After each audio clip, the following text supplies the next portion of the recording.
সবাইকে আসসালামু আলাইকুম। আশা করছি সবাই অনেকটা ভালো রয়েছেন এবং অনেকটা সুস্থ রয়েছেন। আসলে অনেক ভাই বন্ধু রয়েছে ফেসবুকের মধ্যে একদম হতাশ হয়ে যাচ্ছে। আসলে কিছুদিন কাজ করার পরে তারা আর কাজ করতে চাইতেছে না। অনেকে বলতেছে ফলোয়ার বাড়তেছে না, অনেকে বলতেছে যে আমার দ্বারা এই ফেসবুকে কন্টেন্ট জগৎটা হবে না। তো পাশে আসলে সোহেল রয়েছে, পাশে দেখতে পাচ্ছেন। প্রথমত আমরা সোহেলের আসলে পরিচয়টা জানবো, এরপরে সোহেল কীভাবে সোশ্যাল মিডিয়াতে ভাইরাল হয়েছে, বর্তমানে ফলোয়ার কত বা তিনি কাজটা কীভাবে স্টার্ট করছে, এই বিষয়গুলো আমরা সব কিছুই জানবো। আশা করতেছি যারা ভিডিওটা কন্টিনিউ দেখবেন তাদের মোটামুটি অভিজ্ঞতা হবে, এখান থেকে কিছু শিখতে পারবেন, জানতে পারবেন। প্রথমত আমরা পরিচয়টা জানতে চাইবো। আসসালামু আলাইকুম। সাইফুল ভাইকে অসংখ্য ধন্যবাদ জানাই আমার পক্ষ থেকে। সাইফুল ভাই এত সুন্দর একটা উদ্যোগ নিয়েছে আমাদের যে ফেসবুক প্ল্যাটফর্মে আমরা কিভাবে আসছি এই জিনিসটা তুলে ধরার জন্য, যে জিনিসটা ভাই বলতেছে এটার জন্য ভাইকে অসংখ্য ধন্যবাদ জানাই আবারও। এখানে বিষয়টা হচ্ছে যে আমরা একজন কন্টেন্ট ক্রিয়েটারকে আপনার হেল্প করতে হয়, এটা হচ্ছে মেইন। দ্বিতীয় কথা হচ্ছে একবারে আমাদের ফেনী জেলা পরিচয়টা একটু জানতে চাইতেছি, আমরা আসবো একটার পর। জি, আমার পরিচয়টা হচ্ছে আমি একজন ফ্রেশার সিএনজি চালাইতাম।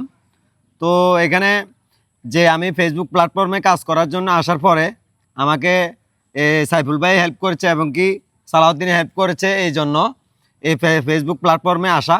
তো এখানে আসছি যখন ফেসবুক প্ল্যাটফর্মে কাজ করার জন্য, এখানে আমি আগে ডুয়েট ভিডিও বানাইতাম, ওইটা বাদ দিয়ে আমি আচ্ছা আমরা মানবিক কাজে। প্রথমত আমি জানতে চাইবো যে ছেলে মেয়ে কয়জন, পরিবারে কয়জন? ছেলে মেয়ে আমার 3 জন ছেলে মেয়ে, মোট আমরা 5 জন সদস্য। মোট পরিবারে কয়জন? পরিবারে মোট 5 জন। 5 জন, জি।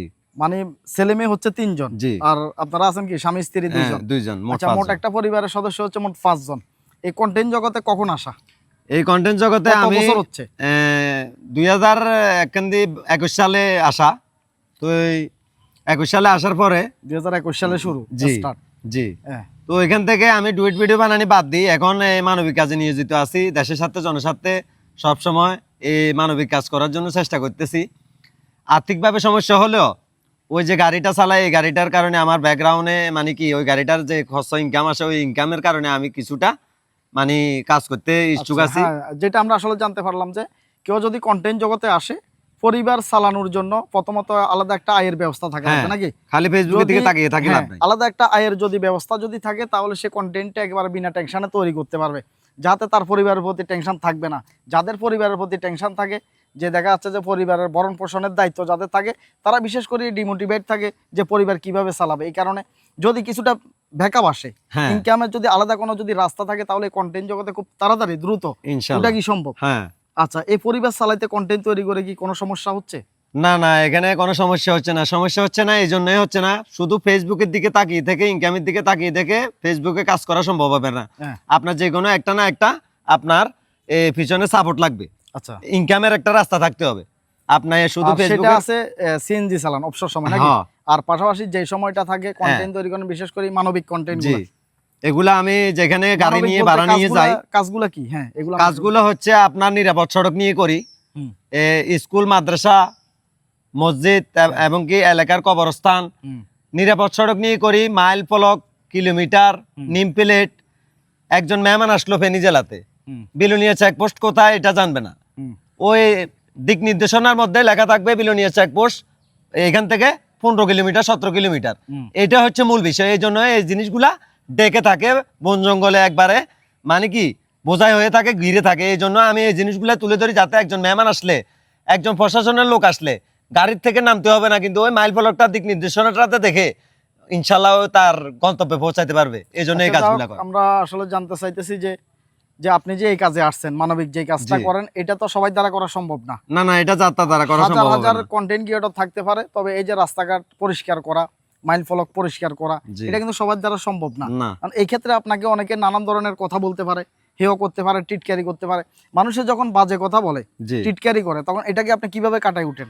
আসলে অনেকে অনেক বাজে মন্তব্য করে, কিন্তু এটা এই মানবিক এই বাজে মন্তব্যটাকে আপনার ভালোবেসে নিয়ে আমি মনে করি ভালো। তো আমাকে যে পিছন থেকে গালি দিছে, হের গালিতে হের মুখে নিছে কিন্তু রয়েছে, আমি এটাকে দেখার লোক না। আর এটা আমি চিন্তা করি না যে আমাকে একটা লোক কমেন্টে গালি দিছে, তো এই জন্য আমার মন খারাপ হবে।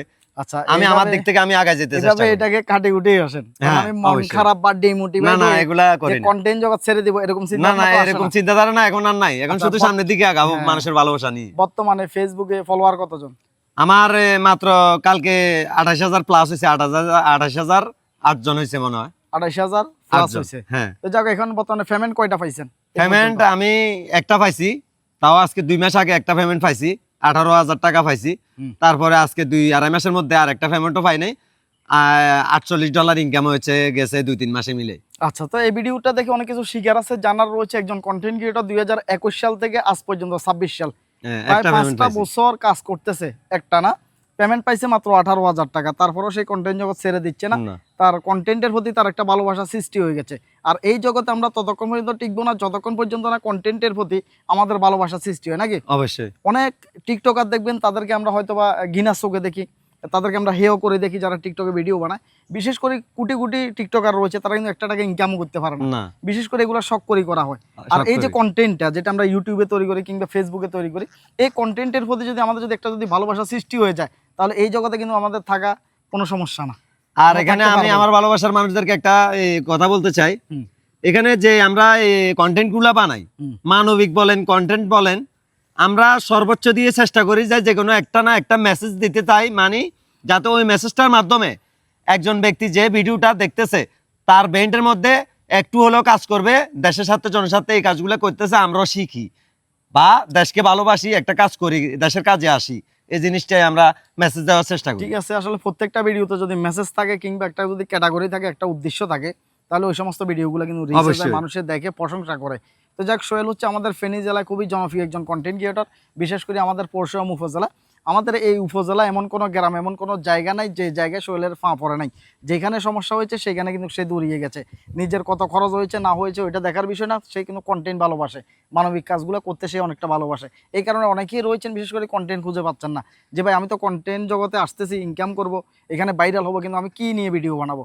দেখেন, আপনার চতুর্পাশে আপনার মন যাই চায় সেটাকে নিয়ে ভিডিও তৈরি করতে পারেন, তবে সেক্ষেত্রে একটা ক্যাটাগরিতে আসা বাধ্যতামূলক। Message একটা দেওয়ার ক্যাটাগরি চেষ্টা যদি আপনারা যদি না আসেন, মানে এক ক্যাটাগরিতে আসলে কি হয়, এটা খুব আস্তে আস্তে ধীরে ধীরে রিচে যায়, ভাইরাল হয়। আর হজবরল ক্যাটাগরিতে কেউ যদি ভিডিও তৈরি করে, আজকে ব্লগ, কালকে ফানি, কালকে মানবিক কাজ, আবার দেখা যাচ্ছে যে খেলাধুলার ভিডিও, তো এই নানান ধরনের ক্যাটাগরিতে যদি ভিডিও মিশ্রিত হয়ে যায়, তো সেক্ষেত্রে একটা কন্টেন্ট ক্রিয়েটর বা একজন ইউটিউবার দাঁড়াইতে অনেকটা কষ্ট হয়।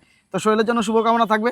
খুবই অল্প দিনে কিন্তু কাজ করতেছে, অনেকদিন আগে থেকে, কিন্তু জনপ্রিয়তা পাইছে খুব অল্প সময়, নাকি? আজকে 3 মাস। আচ্ছা, জনপ্রিয়তা পাইছে খুব অল্প সময়ের ভিতরে। আমাদের এই ফেনী জেলারই মানুষ তাকে অনেক ভালোবাসে, পছন্দ করে এই কন্টেন্টের কারণে, এই মানবিক ভিডিওগুলোর কারণে। আর যারা নতুনভাবে কাজ শুরু করতে চাইতেছে তাদের জন্য সর্বশেষ মেসেজ কি থাকবে? মেসেজ থাকছে এখানে, আমি এককভাবে চাই না আমি ফেনী জেলাতে, পরশুরাম উপজেলাতে কাজ করি। নিজ নিজ দায়িত্বে, নিজ দায়িত্বে নিজের এলাকাতে অনেক বেকার ছেলেরা আছে, ছোট ভাইয়েরা আছে, তারা বেকার বেকার বসে থাকে, ফ্রি ফায়ার খেলে।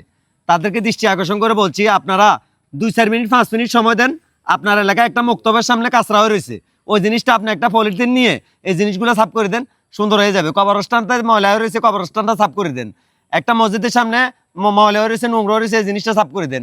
একটা অজুখানাতে মানুষ অজু করতে যাইতেছে, মুরব্বীরা ওইখানে ফিস লাগায় পড়ে যাইতেছে শেয়ালার কারণে, ওই জিনিসটা, ওই যে বেকার ভাইরা আছেন, আপনারা একটু 2 মিনিট সময় দেন, ওই অজুখানাটা পরিষ্কার করে দেন, মাশাআল্লাহ দেখবেন ওই মুরব্বীদের নামাজের উসিলাতে আপনার ওই দোয়া আপনার জন্য চলে আসবে। আসলে যাক, এটাই এভাবে message দিতে যদি চাই। প্রত্যেকটা ইয়ং জেনারেশনের ছেলে মেয়ে যদি এভাবে মানবিক কাজগুলো করে, তাহলে আমাদের বাংলাদেশটা আসলে দেখা যাচ্ছে যে বিশ্বের উন্নয়নশীল যে সমস্ত দেশগুলো আছে তাদের তারা যাই দাঁড়াইতে আমাদের বেশি সময় লাগবে না। আশা করতেছি ভিডিও আপনাদের ভালো লাগছে, কমেন্ট করে দিবেন। তো রিয়াস, আল্লাহ হাফেজ, ভালো থাকবেন। মানবতার জয় এভাবে হোক। চালিয়ে যাবেন, মানবতার জয় হোক।